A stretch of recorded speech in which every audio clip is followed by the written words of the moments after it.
Good afternoon, everyone, and welcome to our event today. We have a mixture of things today for you. We have our 28th webinar with Kate Wiley, and I'll introduce Kate in a wee minute. That'll be followed by a very short, I promise, AGM, and then we're going to have a fun interactive quiz with Dave Cook. So hopefully you'll be able to stay around for that afterwards. Just a couple of wee housekeeping things just before we get started. For anybody who doesn't know me, my name's Alison. I'm one member of the SCLF Executive Committee, and I'll be looking after the event today backstage along with Eve Muirhead. So if you have any technical questions or queries, then if you just put them in the questions box, and we'll try to help you the best that we can. You will have joined today on mute, and your camera is off, so you can just sit back and relax and enjoy the session today.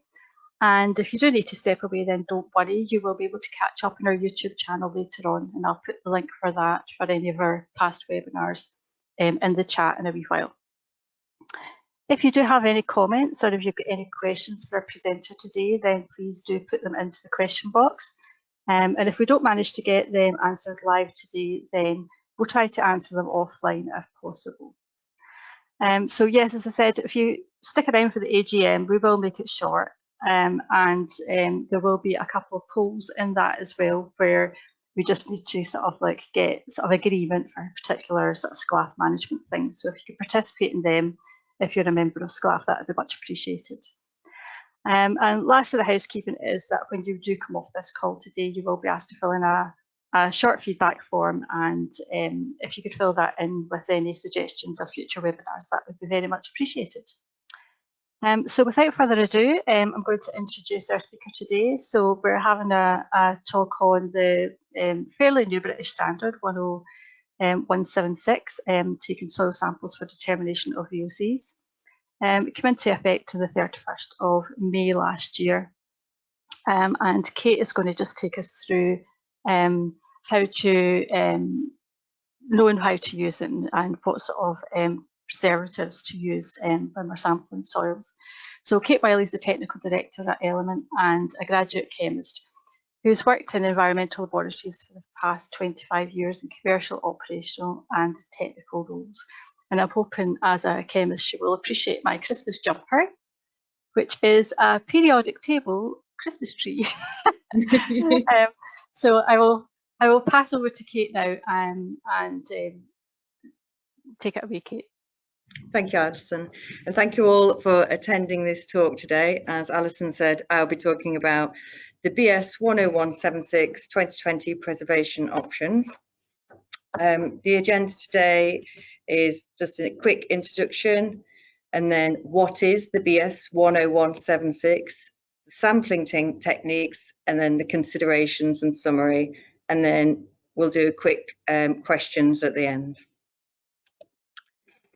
So, as Alison introduced me, I'm Kate Wiley. I am the Commercial Director and the Technical Director for Environmental Laboratories. I won't go through this slide, but just to let you know, we are the old Jones Laboratory or the Exova Jones Laboratory, you may know as either. So, BS 10176 2020, what is it? So, the British Standard taking soil samples for determination of volatile organic compounds specification, it came into effect on the 31st of May 2020, and I'm going to read an extract of it just because it describes it well, what it's trying to do. So the BS 10175 2011 recommends that when collecting samples for the determination of volatile compounds, a sampling technique is employed that minimises the loss of volatiles. The primary purpose of BS 10176 is to set out procedures that can be followed in the field to minimise loss of volatiles during sampling, and thus assist in the collection of representative samples so that subsequent analytical results provide a reliable basis for estimation of potential risks. These procedures are presented as requirements which need to be strictly adhered to in order to provide reliable and repeatable results. So, is there an issue at the moment? Why was the BS 10176 brought in? So currently, the UK consultants are sampling soils for VOCs into either a 60-gram jar or a 40 ml vial with minimal headspace, and they're keeping them cool. That's the current procedure. Unfortunately, there can be microbial degradation, particularly to the non-chlorinated aromatic VOCs. There's also volatilization losses, which can occur during sampling and during storage. And these losses can be greater than 95% loss of your VOCs, which is massive for certain compounds in certain conditions. So samples with sort of a high moisture content or high organic content will have less losses than dry samples or samples with a low organic content. And particle size and disturbance of the sample can also affect the amount of losses of VOCs. The British standard has not been widely welcomed by UK labs or consultancies in the UK, and you'll probably see why as we go through it. So there are two sampling techniques recommended by the BS 10176. The first is a small sealed intact core. Second is a small portion of soil sampled into a coring device and immersed into a liquid. And the three liquids from the BS 10176 are water, methanol, and sodium hydrogen sulfate.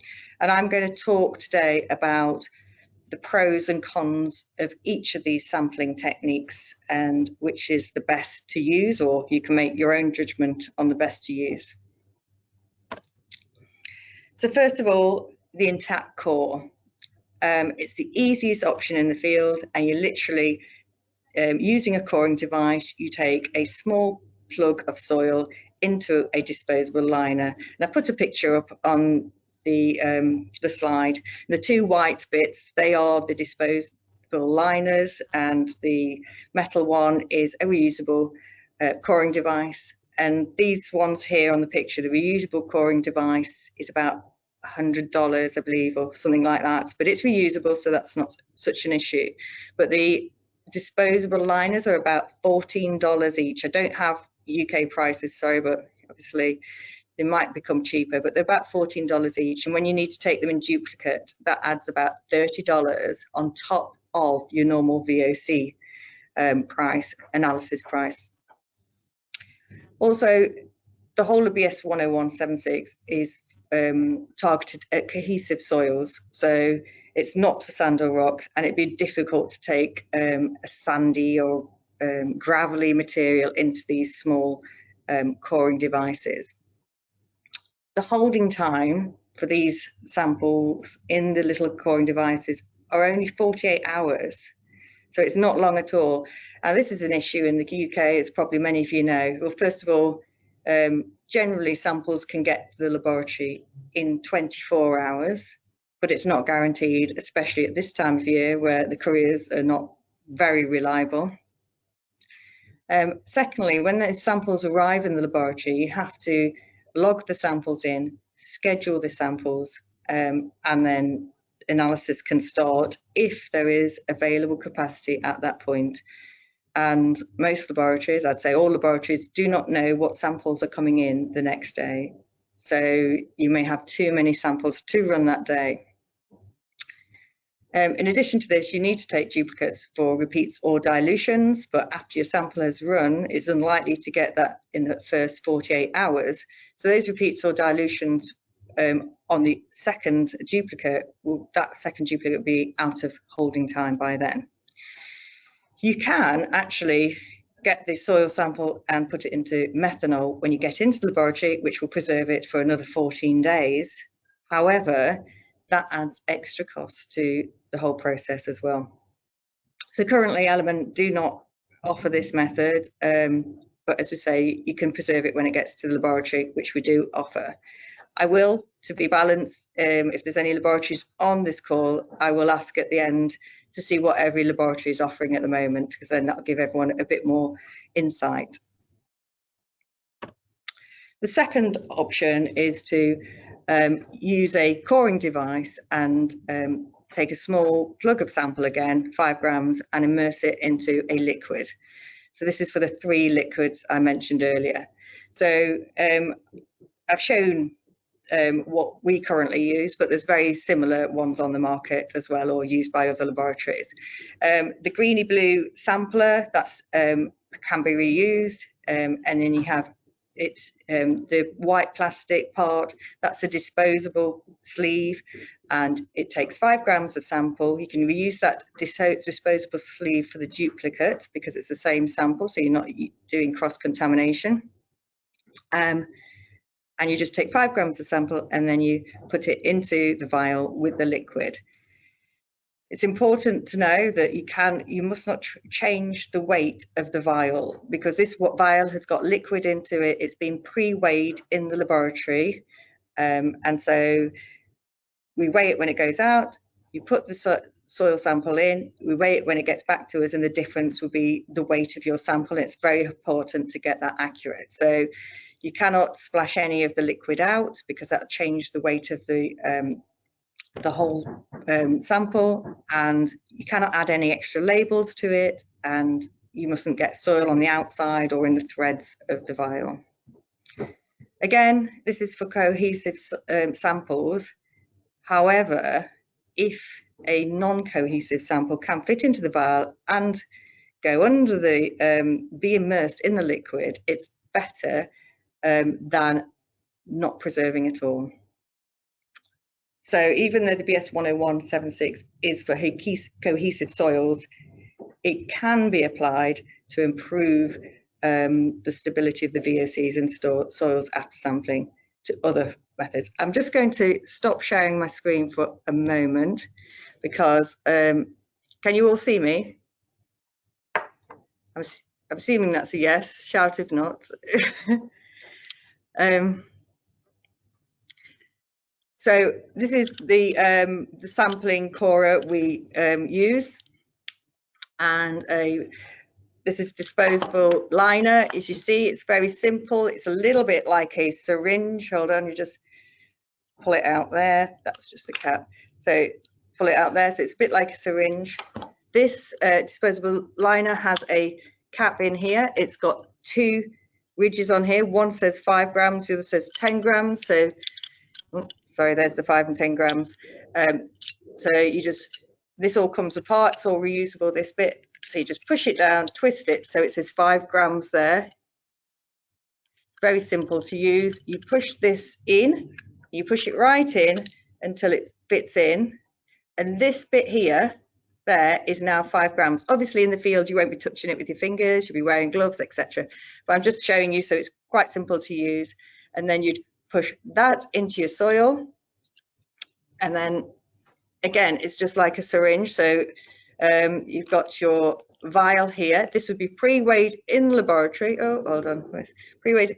It's got a QR code so that we weigh it, we scan it, we weigh it, and then when it scans back in, it's got a unique number, a unique QR code, which means that it's very easy to weigh back in again. So just take the lid off. This, I haven't got methanol in here, but normally it'd have 10 mils of methanol or the liquid that is required. Put that on there, and then you can just twist it around and it plunges down. It's easier said than done. Hold on. And you plunge it down that bit, and that will push it in. It's quite good because it fits just on the end, so it's not going to splash any out. You're not going to lose any. You're not going to get any soil over the vial. Take that off. Put the lid on tightly, you write on it, and that's it. And then you can use this one again for the duplicate, and after the duplicate, obviously you've got another one as well. After the duplicate, you then throw this away and you reuse this. You take another one for your next sample. It's quite simple. I'm just going back to show screen now. 2 seconds.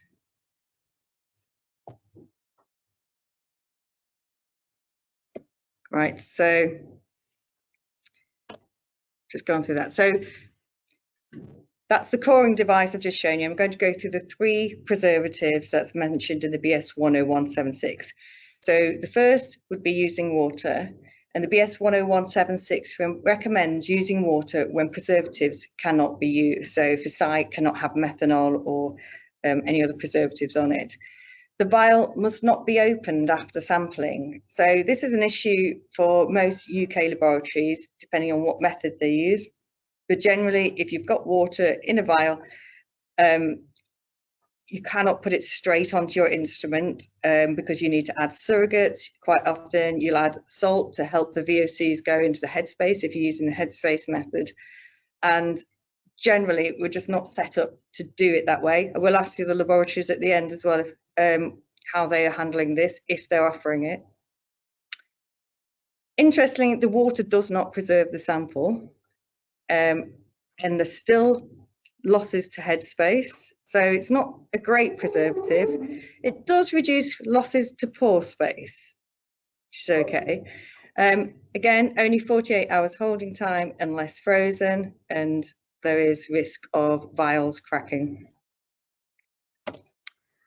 The second liquid we'll look at using the coring device is methanol. So methanol does reduce the losses to headspace. The methanol loves VOCs, so it pulls it into it. The methanol stops biodegradation, and the methanol starts to extract the VOCs immediately. So during the process of going from the site to the laboratory, it's actually extracting it into the methanol. It's the methanol that we analyse afterwards. The holding time is 14 days. The downside to methanol, and I have to say it's really the only downside, is it must be included in the health and safety risk assessment as it's highly toxic and flammable. But you would have noticed that when I opened the vial, I've only got it open for seconds before I put the plunger over it and extrude the soil into it. The lid goes straight back on. Each vial has about 10 mils of methanol in. If you drank that 10 mils, you'd probably go blind, but you know, just don't drink it, really, is my advice. And the LODs that we are currently offering on these methanol preserves are comparable with historical and current methods. So the last liquid is sodium hydrogen sulfate. So this does reduce biological activity. It does not reduce the loss to headspace. So the vial should go directly onto the instrument.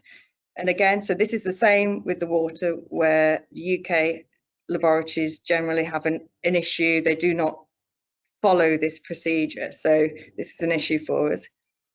The standard, the BS 10176 standard, suggests that this preservative can be used in preference to methanol to reach lower detection limits. Now, we currently, on the methanol preserved, we can offer sort of 1 to 5 micrograms per kilo on most VOCs. When I've done a little bit of digging, because these methods have been available in the US for many years, the sodium hydrogen sulfate, that offers detection limits for US methods of about 50 micrograms per kilo. And the methanol preserved in the US offer it for, I think it was about sort of 100 to 200 micrograms per kilo. So they are offering very high detection limits, which wouldn't be very useful in the UK. I'm not sure if they've managed to lower them in the US, but that's all I could find when I was looking to the advantages and disadvantages. Also, sodium hydrogen sulfate reacts with carbonate soils and it gives off CO2, carbon dioxide, which assists in the VOC losses. So that's not great at all. It also destroys oxygenates such as MTBE, so not good if you're looking at a petrol site. And you've got to also add it to your health and safety risk assessment, as it has a pH of less than 2. So Element do not currently offer this preservative for VOCs, and I don't think we're planning to either. So other considerations for the BS 10176. So duplicate samples should be taken in amber vials. Trip blanks. So trip blanks in the case of methanol is just a methanol preservative vial, so 10 mils in the vial. and you don't open it on site, just assists your samples and your vials with it wherever you go, and then you must schedule it with the laboratory for the normal VOC suite. I recommend a trip blank with each batch just because methanol loves VOC. So these vials are meant to be airtight. They're not 100% airtight, and if there's any doubt that the methanol has picked up VOCs during storage in your car, in your van, or in your office, or even on site, it would be good just to do a trip blank, just to have that knowledge of whether it's been impacted by VOCs at any point during the trip, because you can assume that your samples have also been impacted by that amount as well. Field blanks, so in the case of a methanol preserve, this would be a methanol vial that you open on site for the period that you'd be normally sampling. And as you saw when I gave you the demonstration, it's only open for probably about 20 seconds, depending on what you need to do. So it's not open for long, but then it'll give you sort of a background. Vials and sampling devices should be chilled to 4 degrees C, plus or minus 2 degrees C prior to use. Put an exclamation mark there because that is best practice. It's best practice for all sampling of soils, waters, etc. But it's not always easy to undertake on site, as I'm sure you all know. Each sample shall be collected immediately after exposing fresh soil surface, avoiding roots or stones. Now this seems kind of, well, isn't that obvious? However, a couple of our clients has had a little bit of issue with this in terms of they used to screen on site for higher VOC samples that are going to have higher VOCs, and they'd only sample those ones. Now they have to sample every single one because they haven't got time to screen on site. And in doing so, it takes them more time to sample.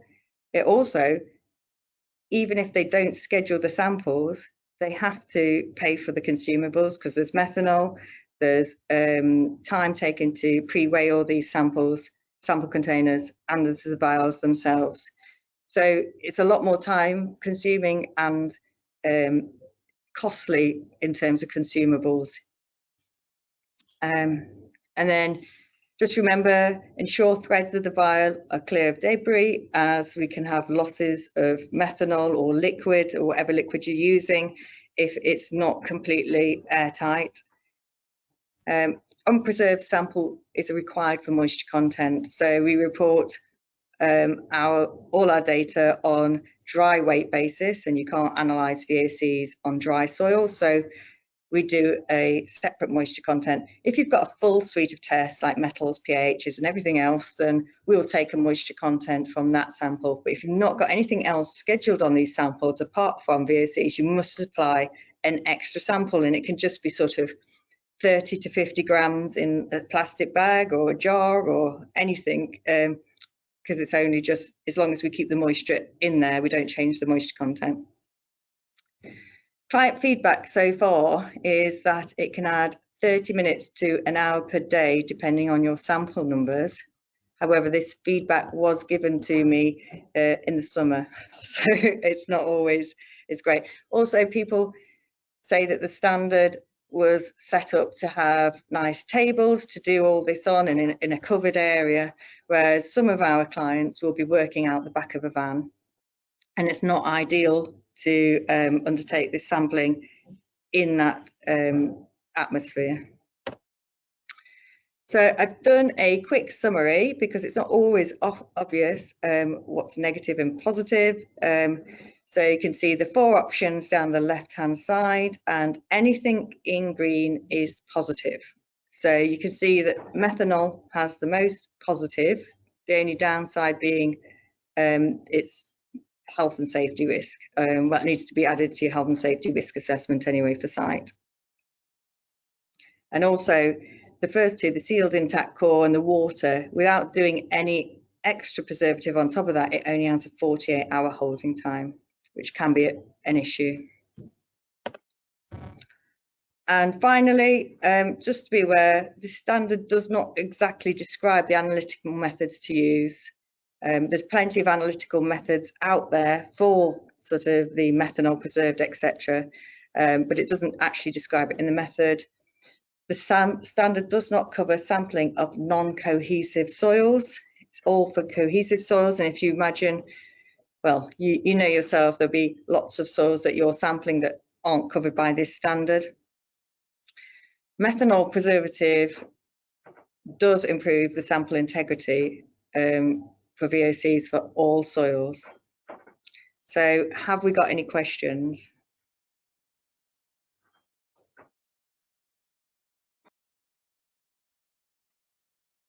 That was great, Kate. Thank you very much for that. We don't have any questions at the moment. If you want to put some questions to Kate, then please do put them in the question box. You just said there, Kate, about the fact that the standard doesn't cover the sampling of non-cohesive soils. What do you think would be the best way then of sampling those types of soils, like sort of made ground and things like that? I still think it's best, if possible, to sample or at least preserve using methanol. Even if you were to use either the coring device to just sort of scoop up whatever, you know, if it's a sandy material or whatever, if it can get into the vial, then it's better to do it that way. We have done it for one client where we used the 60-gram jars because they had, I think it was chalk, or it was something where they couldn't sample it into the 40ml vial, and we just did a pre-weighed one of a 60-gram jar, half filled with methanol, and it will preserve it. As soon as it gets into the methanol, it preserves it. So it may be a short time between your sampling and getting into the methanol, but it's still better than just putting it into a jar or vial with no preservative in.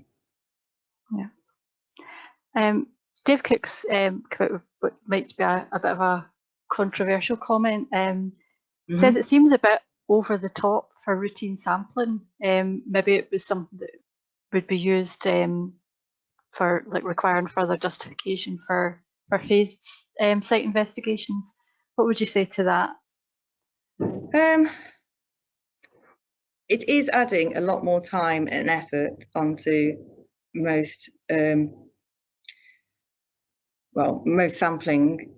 However, it's really difficult in that, you know, if you've got high organic soils and, you know, it's got good moisture content, then there's going to be less losses compared to sort of the dry soils.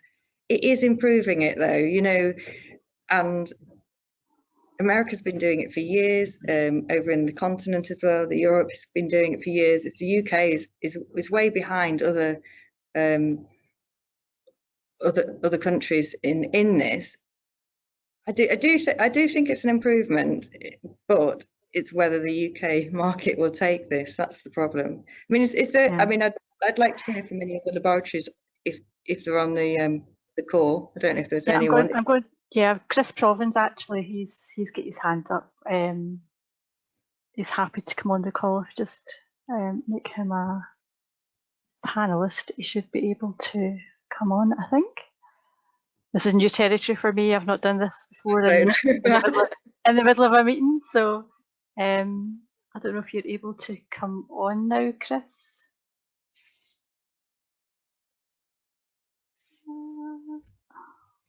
You should be able to unmute yourself now, Chris. So there you go. Oh, hi, Chris. Hold on, you're on mute. Hold on, right, I've unmuted you. Hello, can you hear? No, we can't hear you, unfortunately. So, oh, it looks as if you're muted again. Right, I'm not going to touch anything. You try and unmute yourself. I'm going to cut this bit out of the recording, I think. Nope, we can't hear you, Chris. Oh no. Is Geraint on the call? Is Geraint on the call? Yeah. Because I think Geraint. if he's happy. if he's happy to come on, I can invite him as well. Let's see. So Geraint, I think, reviewed the method before it was approved by BS, British Standards, so he might have a few comments as well. Okay. Okay, so I'm inviting him. I can see if he comes on. Sorry guys, is that any better? Yep. Is that you, Chris? Yay. Yeah. Sorry about Yay, that. we can hear you. Yeah, technical problems. Oh, sorry, Geraint, you want to go first? No, it's okay. Just everybody can come on at the same time. Go for it. We can just have a bit of a chat. Thanks, Kate. Really enjoyed the presentation. Just I2's kind of position, we've launched a method in a very similar way to Jones. So we're capable of doing the kind of disposal core samples in methanol as well. I think your feedback is kind of on the money, to be honest with you. You know, we'll see how widely the UK market adopts it, but I think as labs we've got to get ourselves in a position that we can handle these inquiries when they come around. And listen, there is advantages and there's disadvantages, and we'll wait and see where it ends. But we'll basically we'll share information as the method becomes available, but all of the kind of background lab stuff is done and we're ready to go. So whether or not we'll launch it prior to Christmas or post-Christmas, we'll wait and see. But thanks very much for the presentation. I thoroughly enjoyed it. Thanks, Chris. Thank you. Maybe just ask while you guys are here. Somebody, it was Eve, I think, had asked about the costs and like whether there's an increased cost because of the sampling equipment, and what happens if you sample and then you don't test in terms of the cost for consumables. So I'll let you know what our stance is. So it's £10 extra per sample currently, and that gives you a disposable liner, 2 pre-weighed vials with methanol preserved in, amber vials, and extra you have to buy the sampler, which is £15, but that is reusable and it's very durable. So you probably, once you've got it in your sampling kit, that'll be there forever. If you if you sample and don't schedule it for analysis, then we still charge you that £10 per sample. Yeah. And is the liner, the disposable liner, is that recyclable? This white one is not, and this costs us about £1, you know, already. So we use that twice, you know, because of the duplicate, and then you just throw it away. Unfortunately, I don't like using disposable plastics. No, I don't like that. Yeah. No, I don't either. So if anyone's got any better options, we're more than happy to change. We just don't want cross-contamination. I would completely second that. From I2's point of view, I don't know the commercial model yet, so I can't share that information. Sorry. I suspect it will be an increased cost though, Chris. Yeah, I think that it kind of comes with the territory. Like, yeah. I don't personally know the details. So once I do, I'm happy to share as wide and as far as possible. Super. Guys. Thank you. Geraint, do you want to ask your question in person since you're there? We'll see if we can get the technology to work. Maybe not. Yeah, so Geraint had asked, have you done any comparisons between bulk sampling and methanol preserved samples? So Element have been accredited for, we set up a VOC method for 50 microgram per kilo because that was what the client wanted for about, I think it was about 8 or 9 years ago. But we only accredited it for BTEX.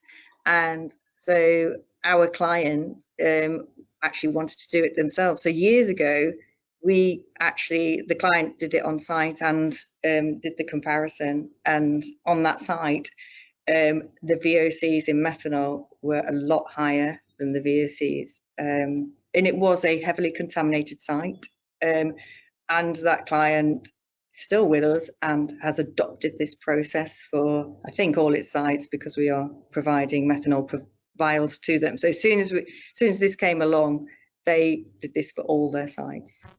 So, but I wouldn't know from the sort of, and it does depend on your type of soil, as I said, and the moisture content, etc., and also your level of VOCs in the sample.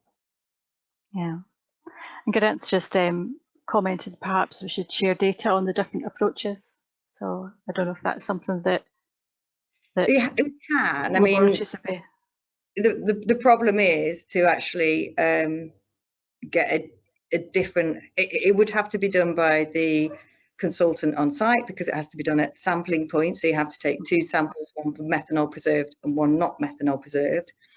On top of that, because our AQC samples are usually dried or liquids for etc. They don't give you the options to just because it's volatile, so it's very difficult to do AQC samples in the 2 different variables. So it would have to bring a consultant on board, and I think it'd be good to try different soil types and moisture contents and contamination levels.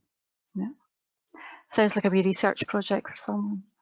If someone wants to put a proposal to, I know that we could certainly, you know, maybe help with some sort of proposal for research, and I know SOBRA are looking for some proposals as well for them to fund for research. So it might be there's a wee bit of work to be done on that.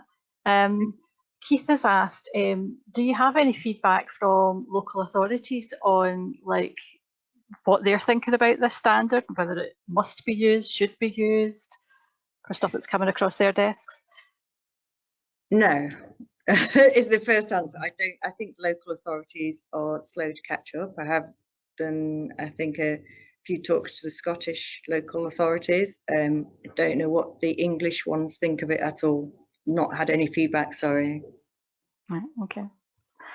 And Beth has asked, I think you probably answered this already, but she was asking about whether you can keep and reuse the equipment if you clean it.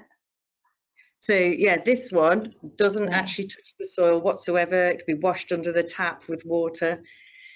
This one, I mean, we could do some trials on cleaning it, but again, cross-contamination potential is difficult. Yeah. So.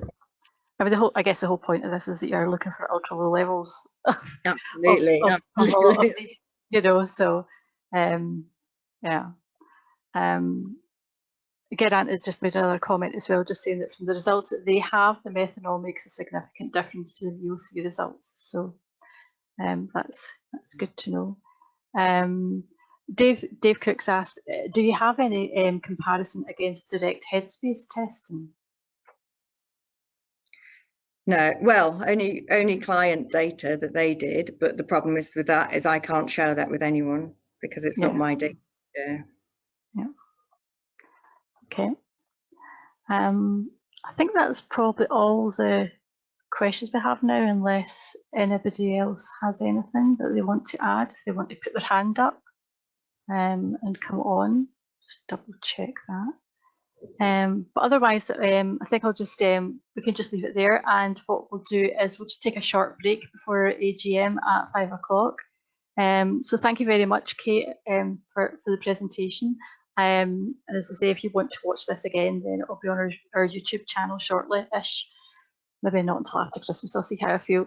And yeah, I think it's probably something that we will pick up again in the future once maybe some more data becomes available and people start to sort of use it in earnest. So thank you very much for now. And so if you just, you can either step away or you can sort of rejoin just using the same link for the AGM at 5 o'clock. And then we'll be having a super duper interactive quiz on AHA slides after a very short AGM. So we'll be back at 5 o'clock. Thank you. Thank you. Bye-bye.